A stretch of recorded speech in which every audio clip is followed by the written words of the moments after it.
Lundi 9 décembre 2024, le Père, le Fils et l'Esprit. Chaque jour nous apporte de nouvelles opportunités, de nouveaux défis. Mais quel que soit ce que cette journée sera ou ce qu'elle a été, nous pouvons vous assurer que Dieu est présent et qu'il veille sur nous. C'est pour cela que nous vous accueillons avec la joie que Dieu met dans nos cœurs, dans l'aventure, dans la parole, pour partager cette séquence avec nous. Notre communauté s'agrandit et c'est grâce à vous. Soyez vous aussi actifs avec nous pour répandre le message et vous pouvez le faire en likant, en partageant le lien. Nous vous invitons, si ce n'est pas encore fait, à vous abonner pour recevoir les notifications chaque jour. Et pour un confort d'écoute en continu, nous vous proposons la playlist de chaque semaine. Le texte à mémoriser de cette semaine que nous vous invitons à dire avec nous se trouve dans Jean chapitre 14, le verset 26. Mais le consolateur, l'Esprit Saint que le Père enverra en mon nom, vous enseignera toutes choses et vous rappellera tout ce que je vous ai dit. Nous vous invitons à le redire avec nous. Jean chapitre 14, le verset 26. Mais le consolateur, l'Esprit Saint que le Père enverra en mon nom, vous enseignera toutes choses et vous rappellera tout ce que je vous ai dit. Quel genre de relation entretiennent les membres de la Trinité? Pourquoi est-il important pour nous de connaître le Père, le Fils et le Saint-Esprit?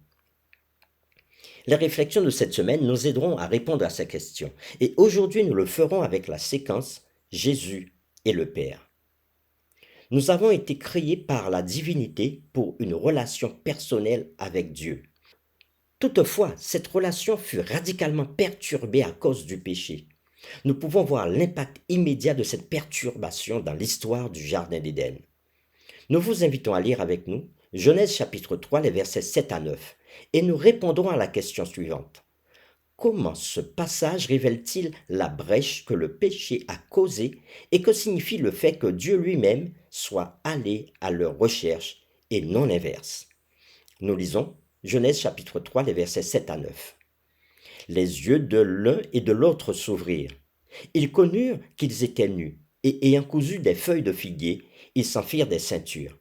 Alors ils entendirent la voix de l'Éternel Dieu qui parcourait le jardin vers le soir. Et l'homme et sa femme se cachèrent loin de la face de l'Éternel Dieu, au milieu des arbres du jardin.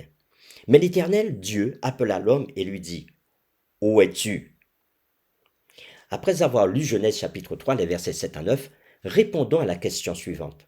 Comment ce passage révèle-t-il la brèche que le péché a causée et que signifie le fait que Dieu lui-même soit allé à leur recherche et non l'inverse?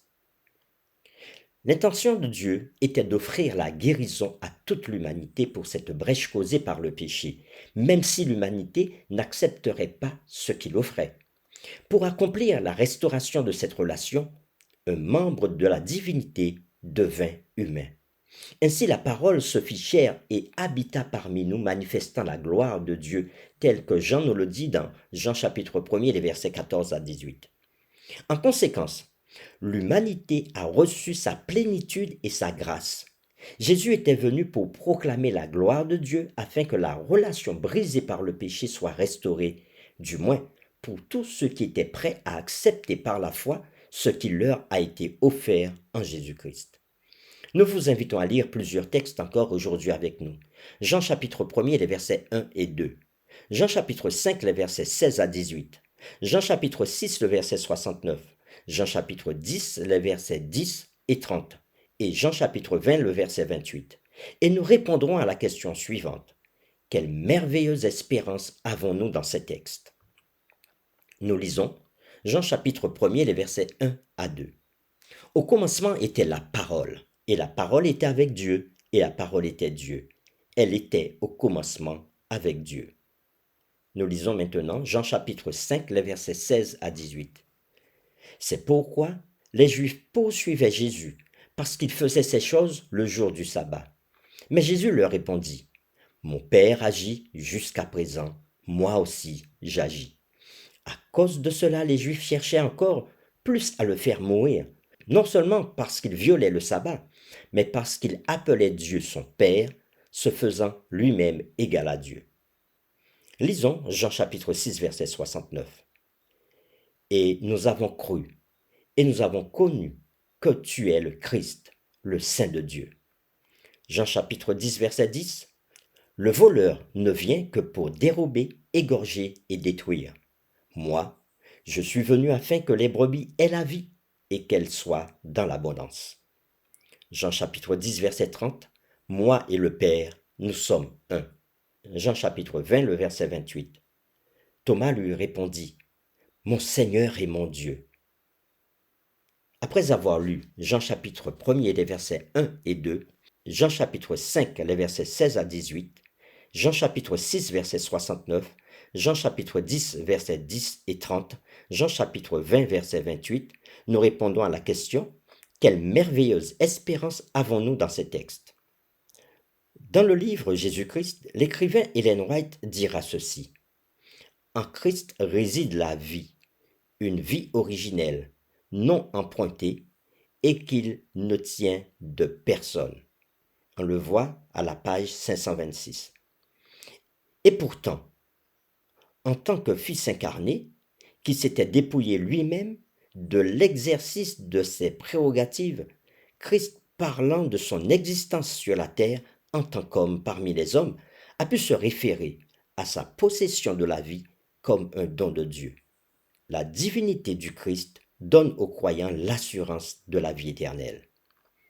Dieu n'avait pas été reconnu par l'humanité. C'est ainsi qu'il a envoyé son Fils unique, afin que lui, le Père, soit connu. Pour terminer, réfléchissons à cette question. Dans le contexte du cosmos, un athée a écrit « Dans notre obscurité, dans toute cette immensité, il n'y a aucune indication que l'aide viendra d'ailleurs pour nous sauver de nous-mêmes. » Qu'enseigne la Bible nous montrant à quel point cet homme est dans l'erreur. Nous vous invitons à prier avec nous. Père éternel, une fois de plus, nous ne pouvons que te remercier pour ta parole qui nous enseigne que, à cause du péché, un membre de la divinité, en la personne de Jésus, est venu sur la terre pour nous montrer qui tu es et nous permettre de comprendre qui est la divinité et quelle relation que toi, Père, tu veux rétablir entre les hommes qui ont péché et toi qui nous aimes tant. Merci d'avoir envoyé Jésus et merci pour son grand sacrifice qui nous permet d'avoir accès à toi aujourd'hui. Aide-nous chaque jour à prendre conscience de l'importance du ministère de Jésus sur cette terre et comment toi tu rétablis cette relation coupée avec toi. Merci encore une fois de nous accepter comme tes enfants. Nous t'avons prié au nom de Jésus. Amen.